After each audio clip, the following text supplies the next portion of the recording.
Hello everybody, ज्ञान @प्रदीप की channel में मैं प्रदीप आप लोग सभी का स्वागत करता हूं।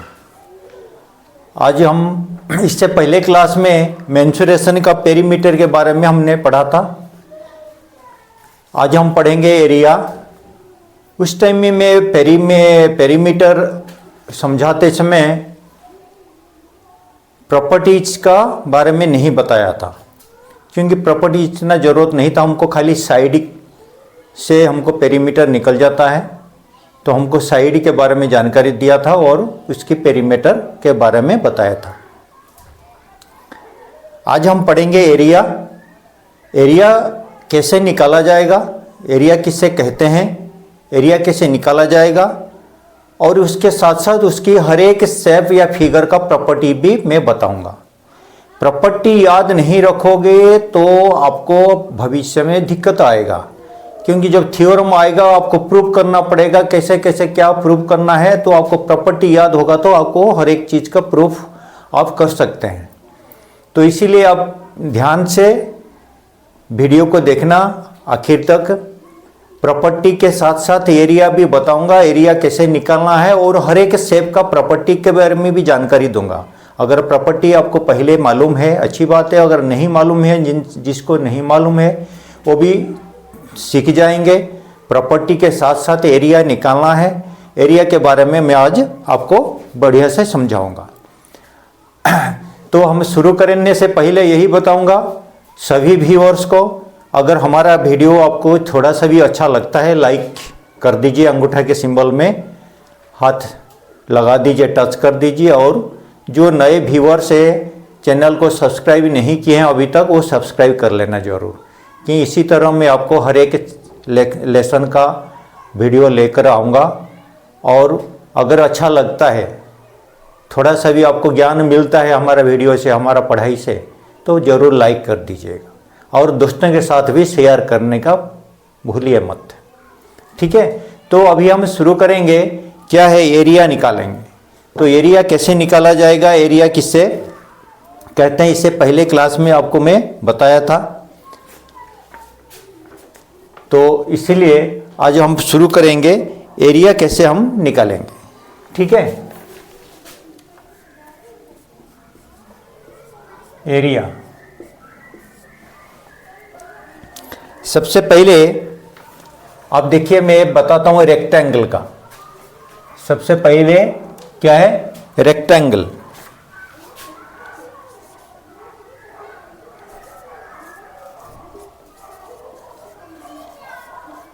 रेक्टेंगल का शेप कैसे होता है, रेक्टेंगल। ठीक है,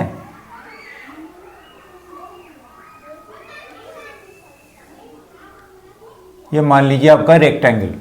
ठीक है, रेक्टेंगल का प्रॉपर्टी, ये रेक्टेंगल है तरीके से आपको पता चलेगा प्रॉपर्टी क्या है, इसकी प्रॉपर्टी क्या है रेक्टेंगल का, ये ध्यान रखना। रेक्टेंगल का प्रॉपर्टी, इसमें मैं प्रॉपर्टी शॉर्ट में लिखता हूं और दाहिने साइड में आपको एरिया भी निकालने के लिए जगह स्पेस रखता हूं। प्रॉपर्टी को मैं आपको हर एक शेप का प्रॉपर्टी लिख के जाता हूं, ये नोट कर लीजिएगा। इसका opposite sides are equal, opposite sides are equal लिखते जाइए। मैं शॉर्टकट में लिखता हूं, आप ध्यान रखना। Opposite sides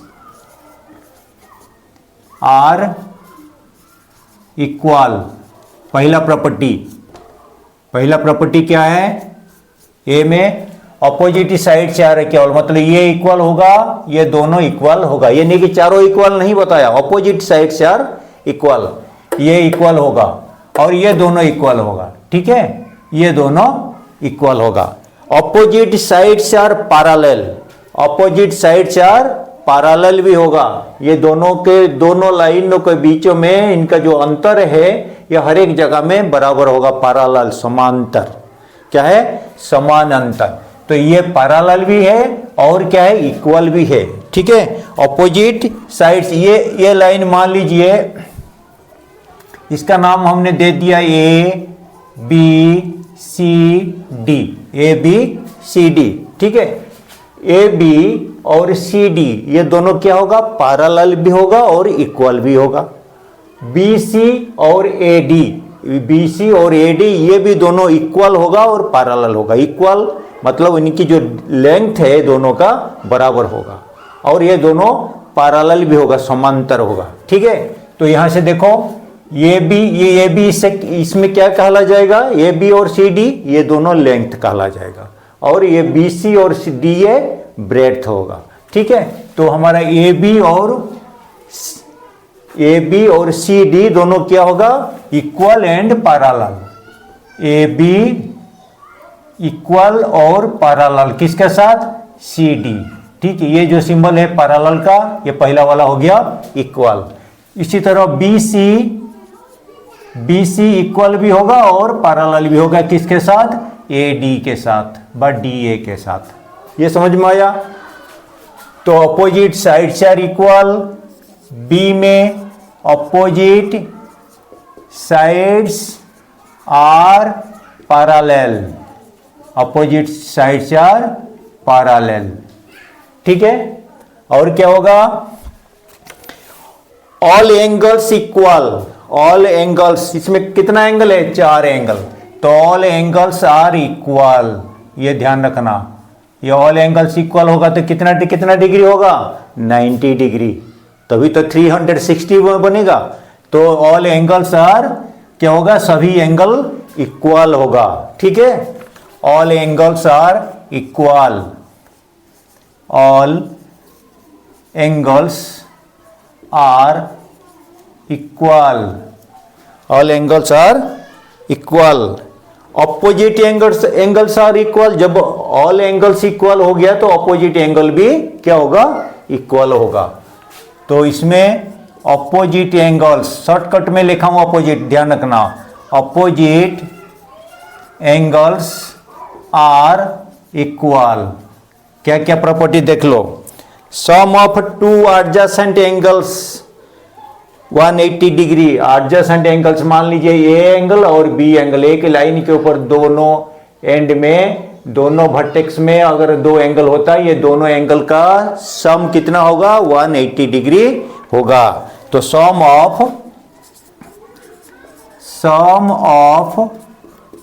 to adjacent angles कितना होगा, 180 डिग्री होगा, 180 डिग्री होगा। और diagonal bisect each other perpendicular, इसका जो डायगोनल होता है, ये जो डायगोनल होगा यहां से यहां तक और यहां से यहां तक, ये जो डायगोनल होगा ये दोनों इंटरसेक्ट करेंगे परपेंडिकुलर में, यानी जहां पे ये एक दूसरे को इंटरसेक्ट करते हैं वहां पे हर एक जगह में कितना डिग्री एंगल बनेगा, 90 डिग्री एंगल बनेगा। यानी यहां पे भी 90 डिग्री, ये चारों एंगल 90 डिग्री बनेगा, ये सभी जगह में 90 डिग्री बनेगा, ये भी 90 डिग्री, ये भी 90 डिग्री। ठीक है, तो ये सभी जगह में कितना डिग्री बनता है, 90 डिग्री बनेगा। ये दोनों डायगोनल जब आपस में इंटरसेक्ट करते हैं जिस जगह में, सभी चारों एंगल 90 डिग्री, मतलब एक एक एंगल, हर एक एंगल 90 डिग्री बनेगा, इंटरसेक्टर परपेंडिकुलरी। ठीक है, तो ये कितना हो गया आपका, कितना हो गया देख लो, diagonals intersect each other perpendicular.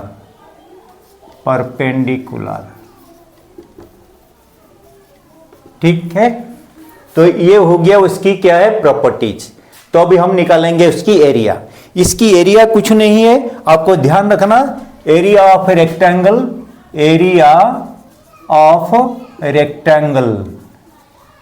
Area of rectangle क्या होगा, इसकी फॉर्मूला क्या है बता रहे हैं, लेंथ इंटू ब्रेड्थ, कुछ नहीं, इसकी एक लेंथ और एक ब्रेड्थ आपको दिया हुआ मिलेगा। ठीक है, तो आपको सीधा क्या करना है, लेंथ मल्टीप्लाइड विथ ब्रेड्थ। ठीक है, ये हो गया आपका क्या है, लेंथ और ब्रेड्थ को मल्टीप्लाई करोगे तो क्या निकल जाएगा, आपका एरिया निकल जाएगा। तो इसका फॉर्मूला क्या हो गया, अगर एरिया को हम ए मान के चलेंगे तो लेंथ इंटू ब्रेथ हो गया, एल इंटू बी। तो ये हो गया हमारा A is equal to L into B. ठीक है, अगर एरिया आपको दिया गया है, एरिया दिया गया और लेंथ दिया गया है, ब्रेथ नहीं दिया गया, तो आपको ब्रेथ निकाल सकते हैं। तो b इज इक्वल टू क्या होगा, इसी फॉर्मूला से आपको देखिए b इज इक्वल टू क्या होगा, b is equal to area divided by L, area divided by L. तो आप लिखोगे area divided by length, divided by length. अगर एरिया दिया गया और ब्रेथ दिया गया, लेंथ निकालने के लिए बोलेगा तो आप क्या करोगे, length is equal to area divided by breadth. Area से ब्रेथ को अगर डिवाइड करेंगे तो हमारा लेंथ निकल जाएगा, और एरिया से लेंथ को डिवाइड करेंगे तो ब्रेथ निकल जाएगा।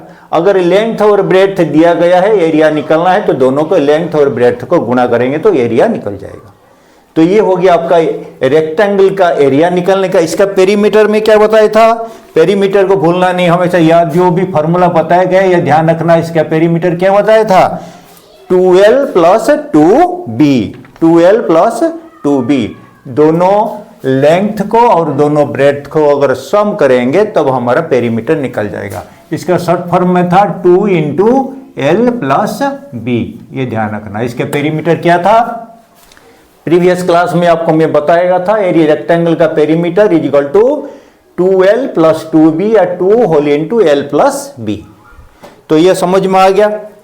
तो एरिया का रेक्टेंगल का प्रॉपर्टी भी बताया और उसकी क्या बताया, एरिया निकालने का तरीका बताया। ठीक है, इससे पहले क्लास में आपको इसकी एरिया किससे कहते हैं मैं अब समझाया था। जो पहले क्लास अभी तक नहीं दिखा है तो आई बटन में मैं उसकी लिंक दे दूंगा, वो आप आई बटन में हाथ लगा के वो पहले वाला वीडियो भी देख सकते हैं। नहीं तो डिस्क्रिप्शन में वीडियो के नीचे जो टाइटल लिखा हुआ है, टाइटल के ऊपर अगर टच करोगे उसके नीचे डिस्क्रिप्शन मिल जाएगा। डिस्क्रिप्शन में इसका पहले वाला वीडियो का लिंक मैं डाल दूंगा, उसको आप देख लीजिएगा। एरिया किससे कहते हैं, पैरामीटर किससे कहते हैं, मैं इससे पहले वीडियो में समझा रखा हूँ। ठीक है, अभी नेक्स्ट चलते हैं स्क्वायर। ये आपका पहला था, दूसरा आपका हो गया स्क्वायर। स्क्वायर का एरिया हम कैसे निकालेंगे, स्क्वायर किससे कहते हैं, पहले इसका चित्र देख लीजिए। स्क्वायर, इसका जो स्क्वायर है इसमें चारों साइड से क्या होता है, इक्वल होता है। All sides are equal. इसकी प्रॉपर्टी देखो, इसकी प्रॉपर्टी ये ध्यान रखना, ये प्रॉपर्टीज है। ठीक है, प्रॉपर्टीज। ठीक है, तो इसका प्रॉपर्टीज क्या है, स्क्वायर का properties, all sides are equal. क्या लिखोगे, all sides are equal, all sides are equal. ठीक, क्या होगा, और opposite sides are equal. जब सभी चारों साइड इक्वल हो गया तो opposite sides automatic equal होगा, सभी साइड से इक्वल होगा। ठीक है, all sides are equal, opposite sides are parallel. सभी साइड क्या होगा, एक दूसरे के साथ पैरेलल है। ठीक है, तो यहां दूसरी हो गया आपका अपोजिट साइड। अपोजिट का शॉर्ट फॉर्म लिख रहा हूं। ठीक है, अपोजिट साइड्स आर पैरेलल। ठीक है, opposite sides are parallel. Opposite sides are equal भी तो बता दिया, जो all sides are equal, opposite sides भी इक्वल होगा, अपोजिट साइड्स आर पैरेलल होगा। Sum of two adjacent angles, sum of two adjacent angles कितना, 180 डिग्री, उसका भी 180 डिग्री होगा। Sum of two adjacent angles कितना, इज इक्वल टू 180 डिग्री। ठीक है, किसी भी लाइन के दो एंड में दो कोना होगा तो 180 डिग्री होगा। और इसका भी सेम है, इसका भी चारों कोना 90 डिग्री, ये ध्यान रखना। इसका भी हर एक कोना 90 डिग्री होता है स्क्वायर में। और इसका भी जो डायगोनल होता है ये भी एक दूसरे को परपेंडिकुलर इंटरसेक्ट करते हैं, ठीक है। ये बाइसेक्ट ईच अदर, इसकी जो है डायगोनल्स बाइसेक्ट ईच अदर कैसे? परपेंडिकुलर, ठीक है। ईच अदर परपेंडिकुलर, सेम जैसे रेक्टेंगल का सेम है, लेकिन यहां पे सिर्फ फर्क कितना है, इसका चारों साइड का लेंथ, चारों side A B C D, अगर हम लिख दिया ए बी सी डी लिख दिया, इसकी जो चारों साइड ही बराबर होता है। A B is equal to B C is equal to C D, A B B C C D और डी है, ये चारों साइड इक्वल एंड पैरेलल भी है, ठीक है।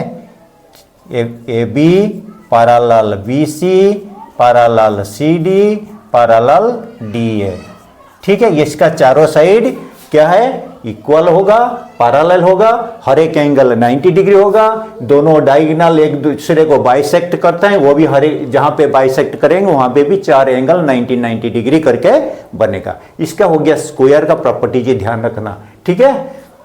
तो इसकी एरिया हम निकालेंगे, area of square, area of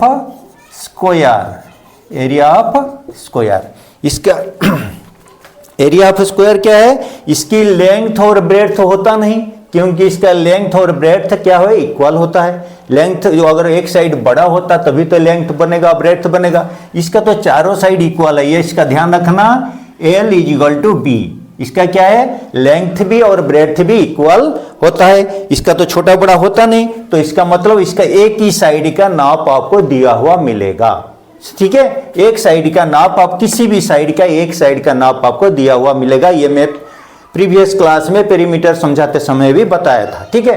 तो अगर इसकी एरिया हम क्या लिखेंगे, तो एरिया को अगर इसका जैसे एरिया को रेक्टेंगल लेंथ और ब्रेड्थ को गुणा कर दिया, किसका? रेक्टेंगल में, इसका तो लेंथ और ब्रेड्थ होता नहीं, दोनों लेंथ और ब्रेड्थ बराबर है, तो इसका एरिया हो गया क्या? साइड इंटू साइड, तो इसका दो साइड का गुणा कर देना है, तो इसका साइड का स्क्वायर, ठीक है। साइड इंटू साइड, जितना दिया होगा उसका स्क्वायर निकाल दोगे, सीधा उसकी एरिया निकल जाएगा। इसका मतलब साइड का स्क्वायर, जो भी साइड आपका लेंथ दिया गया है इसकी स्क्वायर निकाल दीजिए, ठीक है। इसके एरिया हो गया साइड इंटू साइड, यानी किसी एक साइड का लेंथ दिया गया है, मान लीजिए इसका दिया है 6 सेंटीमीटर, तो इसका एरिया क्या हो गया? 6 का स्क्वायर इज इक्वल टू कितना होगा? 6 cm का 6 सेंटीमीटर का स्क्वायर, यानी 36 स्क्वायर सेंटीमीटर, 36 स्क्वायर सेंटीमीटर। जैसे सेंटीमीटर को सेंटीमीटर गुणने से भी स्क्वायर सेंटीमीटर बनता है, तो यहाँ पे 6 या 36, इसका आगे सेंटीमीटर स्क्वायर लिखोगे, स्क्वायर सेंटीमीटर। तो ये हो गया आपका रेक्टेंगल का एरिया निकालना। इसकी ब्रेड्थ अगर एरिया दिया गया है, इसकी एग्जांपल देखिए, मान लीजिए यहाँ पे ये दिया गया है आपका 8 सेंटीमीटर, क्या लेंथ, किसका? पेरीमीटर का बता रहा हूं, थोड़ा ऊपर आ जाओगा, और इसका दिया गया है 6 सेंटीमीटर, तो इसकी एरिया क्या होगा? 8 इंटू 6 सेंटीमीटर, तो इसकी एरिया क्या होगा? 8 इंटू 6 सेंटीमीटर, यानी 48 सेंटीमीटर, ठीक है। तो इसका भी वही सेंटीमीटर स्क्वायर होगा, 8 सेंटीमीटर इंटू 6 सेंटीमीटर। तो अगर ये इसी तरह दोनों दिया गया तो एरिया निकाल दोगे, नहीं तो अगर एरिया दिया गया, इसका फॉर्मूला ये मैं बता दिया, ब्रेड्थ कैसे निकालोगे, लेंथ कैसे निकालोगे। तो आगे चलते हैं, आपको ये एरिया और रेक्टेंगल और स्क्वायर के प्रॉपर्टीज भी बताया, इसकी एरिया कैसे निकालोगे ये मैं बताया। आगे हम पढ़ेंगे पैरेललोग्राम, ठीक।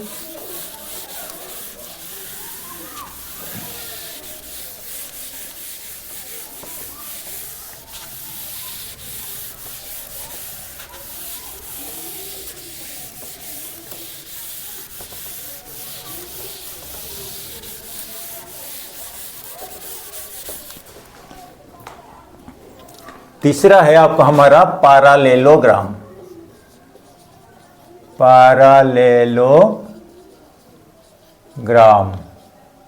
ठीक है, यहां पे डबल एल है। तो पैरेललोग्राम का शेप कैसे होता है, पैरेललोग्राम में प्रॉपर्टी क्या है, ठीक है, इसका भी देखिए। पैरेललोग्राम में क्या होता है,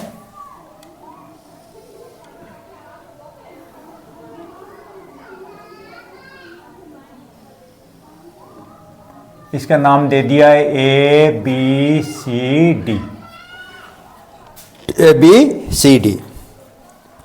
इसकी प्रॉपर्टीज को पहले हम देखेंगे। प्रॉपर्टी हम यही नहीं सीखेंगे तो फिर एरिया आगे जाके थ्योरम निकालते प्रूव करते समय हमको दिक्कत आएगा। प्रॉपर्टीज को भी पक्का ध्यान रखना कि पैरेललोग्राम का क्या होता है, इसकी प्रॉपर्टी क्या होता है, पैरेललोग्राम किससे कहते हैं, ठीक है, पैरेललोग्राम किससे कहते हैं। पैरेललोग्राम में बता रहे opposite sides are equal, opposite sides are, all sides are not, मैं नहीं बताया equal, opposite sides are equal. तो पहला प्रॉपर्टी क्या हो गया उसकी, प्रॉपर्टी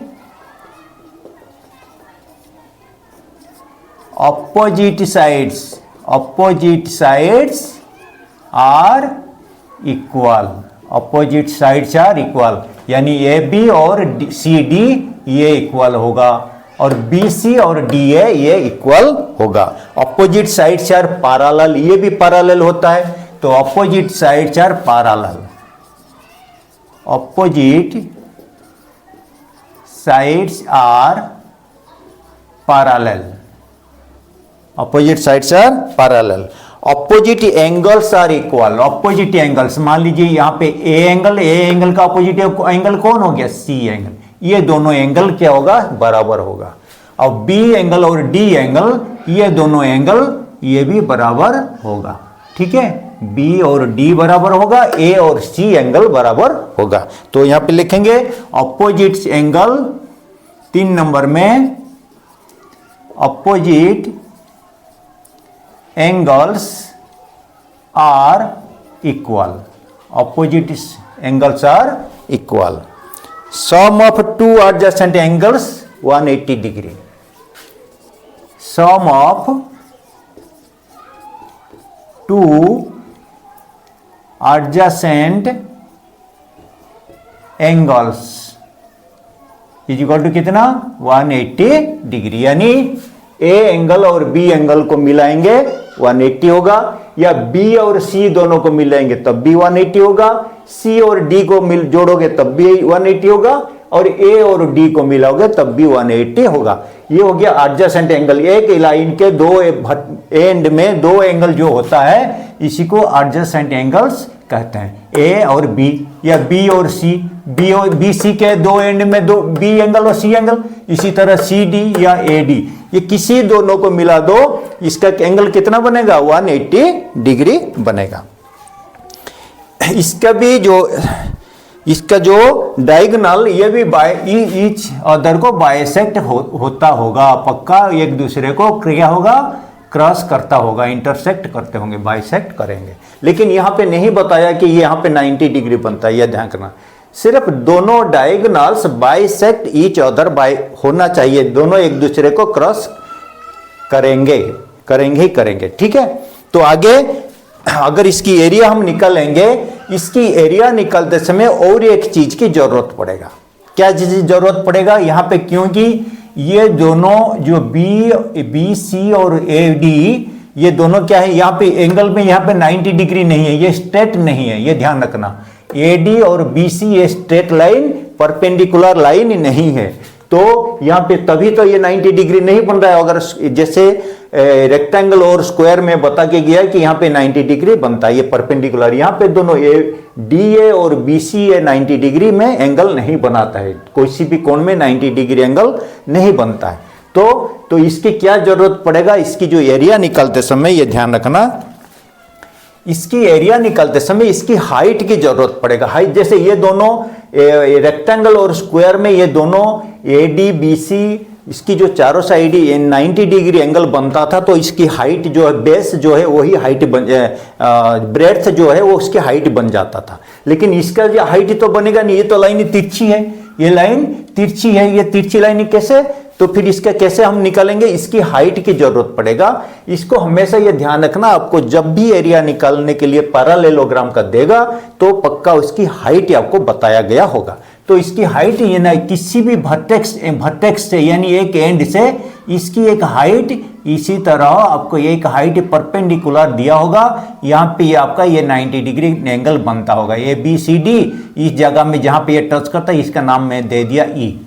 तो इसकी हाइट कौन हो गया, डी और ई, डी और ई, ये आपको हाइट दिया हुआ मिलेगा। ठीक है, तो इसकी बेस कहाँ, किसको बेस मानेंगे, जहां पे इसकी हाइट आके टच करता हो जिस लाइन के ऊपर, उस लाइन को इसका बेस मानेंगे। यानी देखो यहां से इसकी जो हाइट है इस वर्टेक्स से इस बिंदु से इस एंगल से यहां से हाइट यहां आया, कहां पे टच किया, ई पॉइंट में टच किया, किसके ऊपर, ए बी के ऊपर। इसका यानी यहां पे जहां पे इसकी हाइट टच करता है तो ये वो जिस लाइन के ऊपर वो लाइन को बेस माना जाएगा। तो यहां पे बेस कौन होगा, ए बी। तो इसका बेस हो गया, इसका बेस बन गया क्या, ए बी।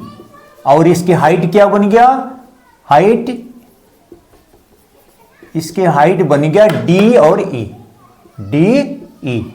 ठीक है, इसकी हाइट बन गया डी। तो इसका एरिया हो गया एरिया ऑफ पैरेललोग्राम,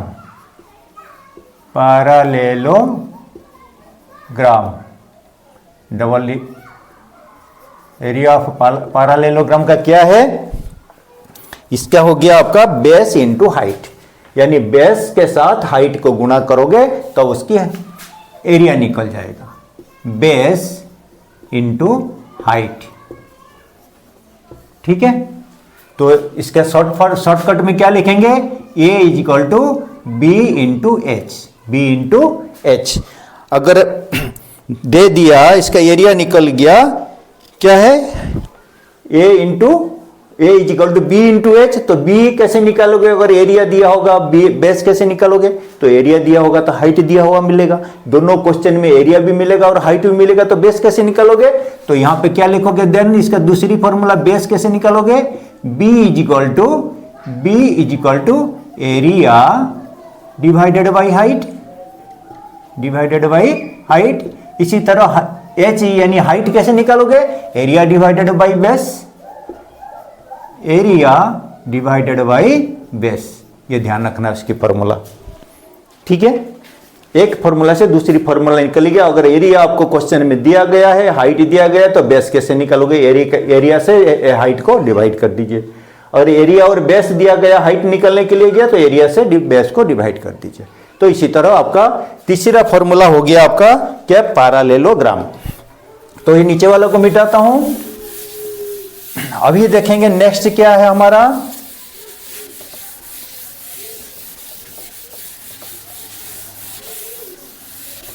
ये आपको मैं प्रॉपर्टी के साथ साथ एरिया कैसे निकालना ये बता रहा हूं। किसी जगह में आपको प्रॉपर्टीज और साथ साथ में एरिया का मिलेगा नहीं।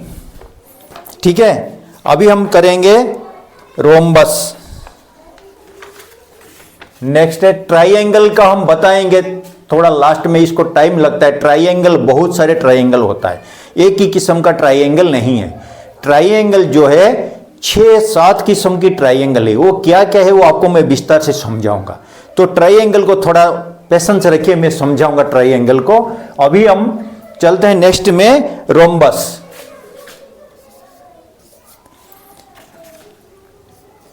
RHOMBUS, rhombus.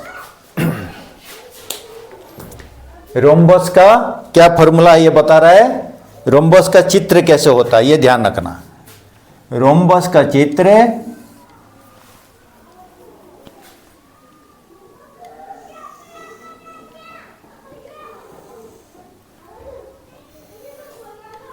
देखो, जैसे आपका रेक्टेंगल और स्क्वायर है, ठीक सेम उसी टाइप का पैरेलल और रोम्बस की डिफरेंस है। रेक्टेंगल में एक लेंथ और एक ब्रेथ होता था, लेकिन ये स्क्वायर में आपका लेंथ और ब्रेथ बराबर हो गया, चारों साइड इक्वल हो गया। रेक्टेंगल में बाकी प्रॉपर्टी और स्क्वायर की प्रॉपर्टी दोनों सेम होता था। यहाँ पे ठीक इसी तरह पैरेललोग्राम और रोम्बस में डिफरेंस वही है। यहाँ पे आपको लेंथ और ब्रेथ मिलेगा या बेस और हाइट मिलेगा, ये ए बी और बी सी डी सी बराबर है, लेकिन बी सी और चारों ये साइड इक्वल नहीं है, लेकिन यहां पे चारों साइड इक्वल मिलेगा, यहां पे चारों साइड इक्वल मिलेगा। मान लीजिए ए बी सी डी, ठीक है, यहां पे हाँ ए बी सी डी, इसका जो चारों साइड आपको इक्वल मिलेगा, चारों साइड इक्वल मिलेगा, और इसका भी किसी भी एंगल 90 डिग्री नहीं होगा। तो इसका भी प्रॉपर्टीज लिख लीजिए, इसकी properties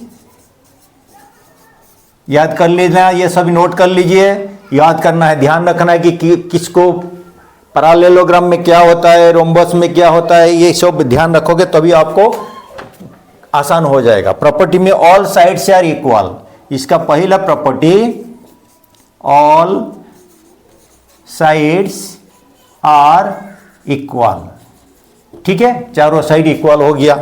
opposite sides are equal, opposite side जब ऑल साइड्स इक्वल हो गया, ऑपोजिट साइड से भी इक्वल हो गया, तो ऑपोजिट साइड्स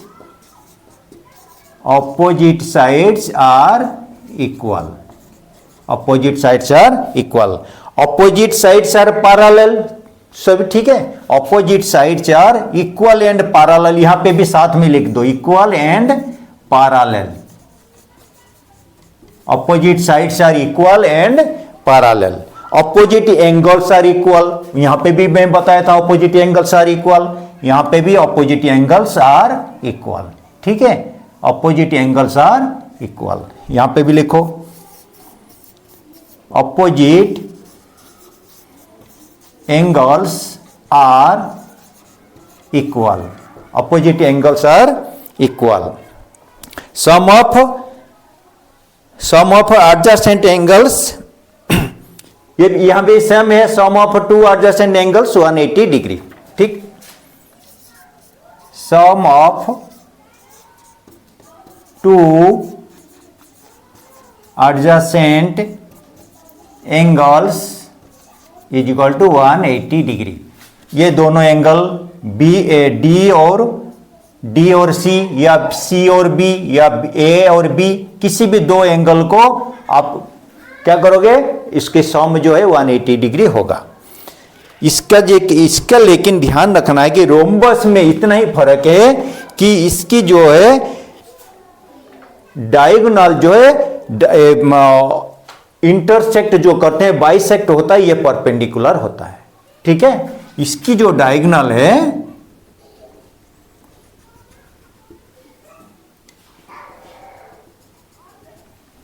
तो इसका नेक्स्ट हो गया डायगोनल्स बाइसेक्ट ईच अदर,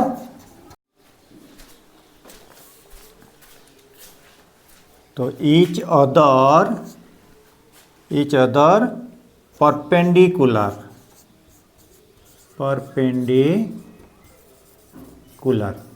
ठीक है। तो हमको क्या पता चला इससे कि इसकी जो ए बी और बी सी, सी डी और ए डी ये सभी इक्वल है, तो हम क्या लिखेंगे इसमें, A B is equal to C D is equal to B C is equal to D A, ठीक।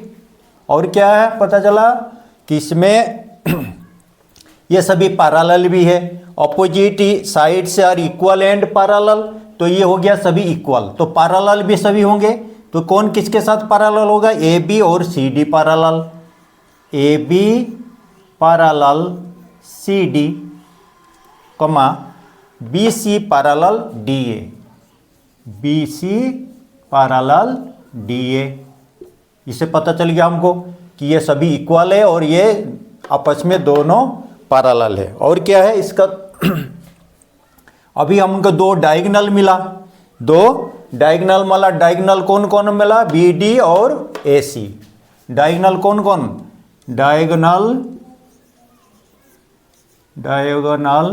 कौन कौन है, बी डी और ए सी, BD एंड AC ठीक। तो फिर एरिया ऑफ रोम्बस हम लिखेंगे एरिया ऑफ रोम्बस क्या है फॉर्मूला, इसका एरिया है कुछ नहीं, हाफ इंटू यानी 1/2 इंटू दोनों डायगोनल को गुणा कर देना है। हाँ ठीक है, तो हम क्या लिखेंगे 1/2 इंटू D1 मतलब डायगोनल 1 इंटू D2 तो डायगोनल हमारा दो डायगोनल है BD और AC दो है, तो ये दोनों को गुणा करके इसके डिवाइडेड बाई 2 करोगे, इसकी एरिया निकल जाएगा। ठीक है, तो ये हमारा था आज क्या है, ये हो गया हमारा इसका एरिया। इसका पेरीमीटर हमने क्या बताया था, इसकी पेरीमीटर पहले क्लास में बताया था, रोम्बस का perimeter P = 4 into side, one side का, क्योंकि सभी साइड बराबर है तो 4 इसके साथ गुणा करोगे तो इसकी पेरीमीटर निकल जाएगा। और इससे ऊपर रोम्बस का पेरीमीटर हमने लिखा नहीं, ये तो इसका था रेक्टेंगल का, तो रोम्बस का पेरीमीटर पैरेललोग्राम का पेरीमीटर क्या है, पैरेललोग्राम इसकी पेरीमीटर क्या था पैरेललोग्राम का P = 2 इंटू L + B। ठीक है, इसका भी वही था, रेक्टेंगल का भी वही था और पैरेललोग्राम का भी पेरीमीटर सेम है 2 इंटू L + B।